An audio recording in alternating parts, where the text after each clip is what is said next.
नमस्कार दोस्तों। English international language कैसे बना, क्यों बना और क्या इंग्लिश को ही इंटरनेशनल लैंग्वेज बनना चाहिए था? कभी आपने इन सब के बारे में सोचा है? हमें लगता है नहीं। चलो आज हम आपको एक रहस्य का बात बताते हैं। दुनिया भर में 15 मिलियन से भी ज्यादा भाषाएं बोली जाती हैं।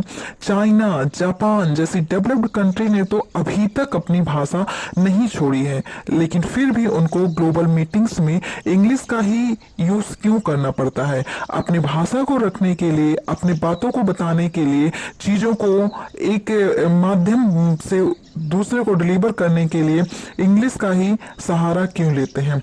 चलो इसका एक रीजन यह भी हो सकता है कि ब्रिटिश एम्पायर, दुनिया भर की 1/3 पार्ट पर ब्रिटिशों ने अपना हुकूमत किया।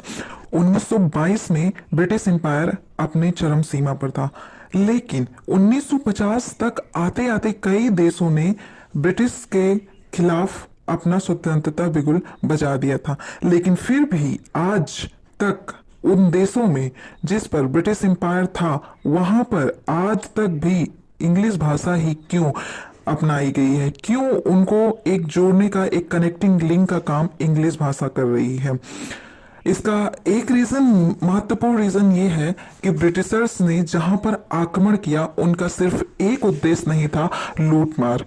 उनका कई उद्देश्य थे। लूटमार तो उन्होंने किया भी, उनके साथ साथ उन्होंने कंट्री को डेवलप करने का भी काम किया, कंपनी की स्थापना की और वहां के लोगों को रोजगार दिया, जिससे उनका क्रेज ज्यादा बढ़ गया। वहां के स्थानीय लोग वहां की भाषा को, जो हमारा ब्रिटिश भाषा था, उसको सीखने की कोशिश करने लगे।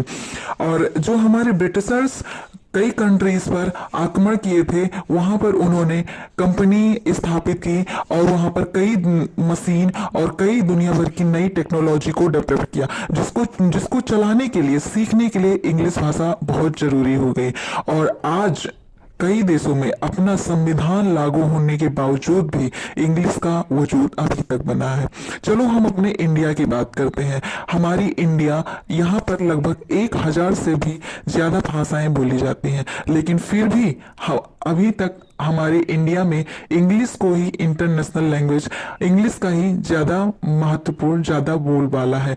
क्यों? इसका एक रीजन ये है कि नॉर्थ से लेकर साउथ तक को जोड़ने के लिए एक कनेक्टिंग लैंग्वेज होना चाहिए, जिसमें अगर हम हिंदी को अपना कनेक्टिंग लैंग्वेज जोड़ते हैं तो कई राज्यों में इसके लिए विद्रोह होना शुरू हो जाता है। इसलिए जो बाहर से आई हुई लैंग्वेज है, जिसका लगभग पूरे भारत में ब्रिटिशर्स ने राज किया था, कहीं पर भी ऐसा कोई स्थान नहीं था भारत में जिन पर उनका अपना कंपनी नहीं था। और ये एक भाषा, एक ग्लोबलाइजेशन की भाषा, एक ग्लोबल भाषा बन गई है। इसीलिए आज भी 21 सेंचुरी में भी इंग्लिश का बोलबाला बना है। थैंक यू वीडियो देखने के लिए, धन्यवाद।